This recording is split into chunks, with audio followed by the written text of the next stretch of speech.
Okay, right. In this video, we're going to look at the other type of improper integral. Okay, this is the improper integral where one of the limits, right, either the start limit or the end limit, right, one of those limits is not defined for the function.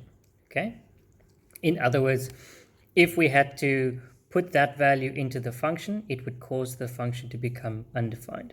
An easy example is 1 over x squared, right? If we want the integral from 0 to 1, we can't actually look at the value at 0 because the function is not defined by 0. If you replace 1 over x squared with 0, right, you get 1 over 0, which causes the function to become an undefined function. Okay, so what we're going to do is we're going to look at replacing this undefined value, okay, and seeing what happens as we approach, right, that value.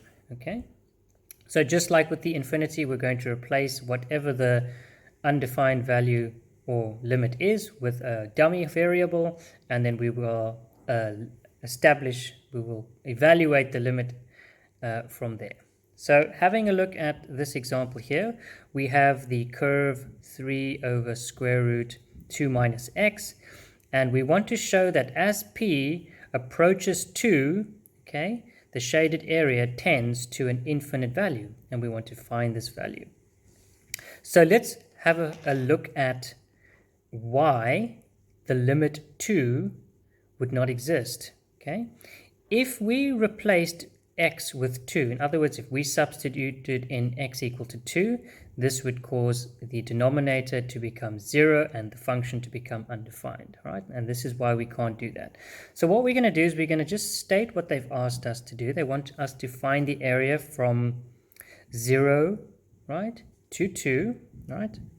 So we want the integral from 0 to 2, all right, of y, well, sorry, we're not going to write this y equal to, we're just going to write the function. This is 3 over the square root of 2 minus x. Okay, now obviously we've established that we can't have this upper limit of 2 because it causes our function to become undefined, so we're going to replace it. Okay, so we're going to replace it by putting a dummy variable in its place. And what we're going to say is we want to evaluate the limit, right, as my dummy variable. I will call it x, right, approaches 2, right? So as we get closer to 2, we want to evaluate what's happening, right?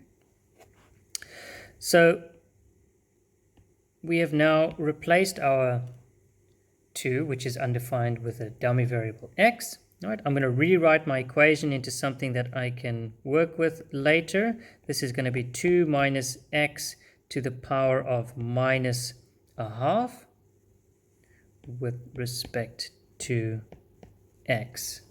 Okay, so let's anti-differentiate to find the primitive. Right, I still need to keep writing this, the limit as x approaches 2, right? For this function, well, we are now anti-differentiating, so we are going to find the primitive. Okay, but we're going to keep writing this limit as x approaches 2, right, until we finally evaluate the limit, right? Let's anti-differentiate. We're going to take 2 minus x. The first thing we're going to do is raise the power by 1 to get a half. We divide by the new power, okay, and we're going to divide also by the constant in front of x, which in my case here is just minus 1, right? Tidying this up, we can say that this is the limit as x approaches 2, right?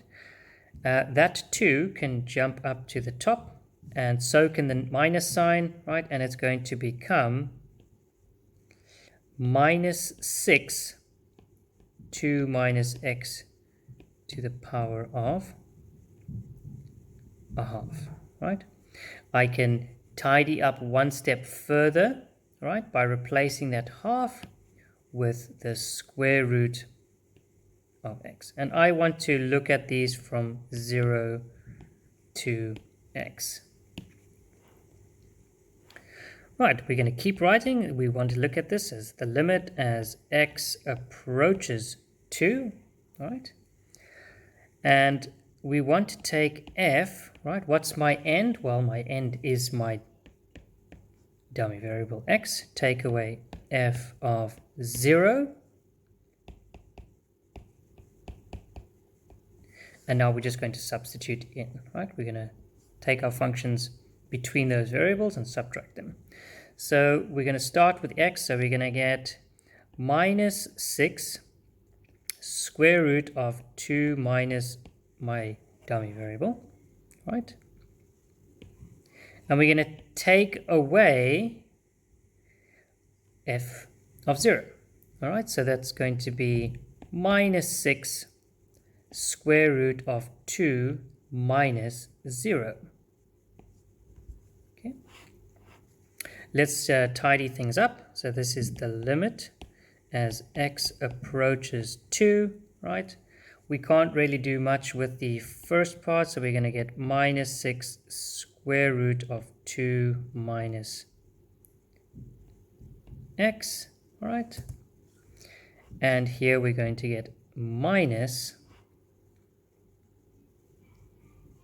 the minuses are going to cancel out, and we're going to get plus 6 square root 2. And I'm just going to leave it in that form.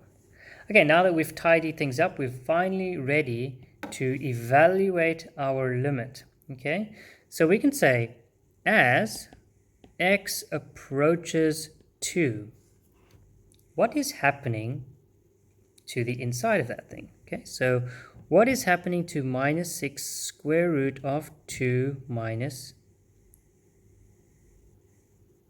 x? Okay, what is this thing approaching? So what we can say is, let's think of some numbers in our head that are very close to 2, right? But not 2, okay? So if I had to put in a value of 1.9, I would have 2 minus 1.9, and I'd take the square root of that, and it would be a very small number, okay? And if I plugged in a number even closer to 2, so maybe 1.99, I would have 0.01, and I'd be taking the square root of that, and it would be a very small number, okay? And the closer and closer and closer and closer I get to 2, the more that thing is going to get closer and closer and closer to 0. So we can evaluate that as x approaches 2, that 6 square root 2 minus x is going to also approach 0. So I've evaluated my limit now, so I can stop writing the limit as x tends towards 2. Now we can just say that this is now equal to 0 plus 6 square root 2. And so the finite area under that curve between 0 and 2 is 6 square root 2. Okay? So let's now have a look at an example where the limit might not, or the integral might not exist. In other words, where we won't have a finite value. Okay. So here we have a question that says, show that the improper integral does not exist. Okay. This is the integral from 0 to 25 of the function square root x plus 1 over x squared with respect to x. Okay. So I like to always have a graph just so we can understand what's going on. Right, it's nice to see the picture of what's happening.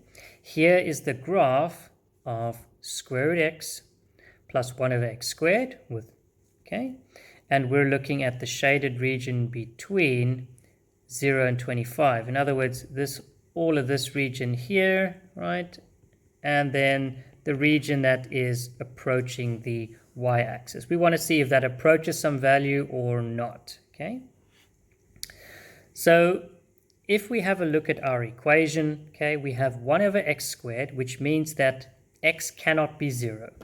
This tells me that one of my limits is going to be undefined and I cannot evaluate it on that number. Okay, so I need to replace that with a variable, and I'm going to evaluate what happens to that variable as it approaches 0. Okay. So I need to rewrite this, okay, because I can't have the limit of 0. It doesn't exist. So we're going to say, well, we can call this the limit, right? And I'm going to change my 0 into a variable, right? Let's change it into something different this time. Let's make it q, right? And we're going to say as q approaches 0, what would happen to this integral? So we have the integral of, well, we've replaced 0 with q, from q to 25, right? I'm going to rewrite my function ready to anti-differentiate. So this is just going to be x to the power of a half plus x to the minus 2 with respect to x. Okay. So time to anti-differentiate. So we still have to keep writing this limit now as q approaches 0, and let us find our primitive function, right? So we're going to have x, we're going to raise the power by 1, so we're going to get 3 over 2, and we're going to divide by the new power. Then we're going to take x squared, or x to the minus 2. I'm going to raise the power by 1 to minus 1 and divide by the new power. Okay, let's tidy this up. This is the limit as q approaches 0 of that 2 in the denominator is going to jump up to the top. So we're going to have 2x to the power of 3 over 2 all over 3. And we're going to take away 1 over x. And this is between q and 25. So let's evaluate our integrals. Okay. So we still have to say the limit as q approaches 0, what's going to happen, right? And basically we're saying we want to take f of 25 and we want to take away f of 0, or my apologies, not 0, of q, and let's see what happens. So this is the limit. And you might get tired of writing the limit over and over again, but it's important that you keep writing it because we have not evaluated this limit yet. And if we take this away, well, what do we have? We're evaluating an integral with a variable in it, which is impractical. So we need to keep stating why that variable is there. Okay, that variable is there because we're not putting a variable. We want to see what happens to that variable as it approaches a certain number. And in this case, that is 0. Okay, f of 25, so let's go 2, and now we have 25 to the power of 3 over 2, divide by 3, take away 1 over 25. That is my f of 2, or 25, and I'm taking away 2. Now I have my variable q to the power of 3 over 2, all over 3, minus 1 over q. We're going to just tidy things up a little bit. Okay, so we need to keep writing the limit as q approaches 0. Okay, if we have a look here, we have 25 to the power of 3 over 2. That means square root of 25, which is 5, cubed, which is 125. 125 times 2 divided by 3 is going to give me 250 over 3.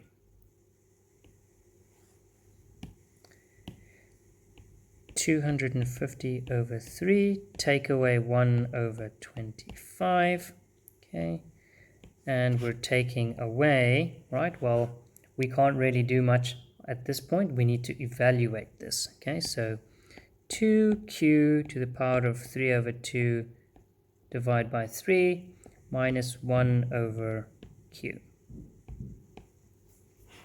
Right, we're now ready to evaluate our limits. And we're going to have to actually evaluate two parts of my limits separately. We're going to have to look at both parts because both pieces of this have a q in it. And we need to see what's going to happen to both of them as they approach 0.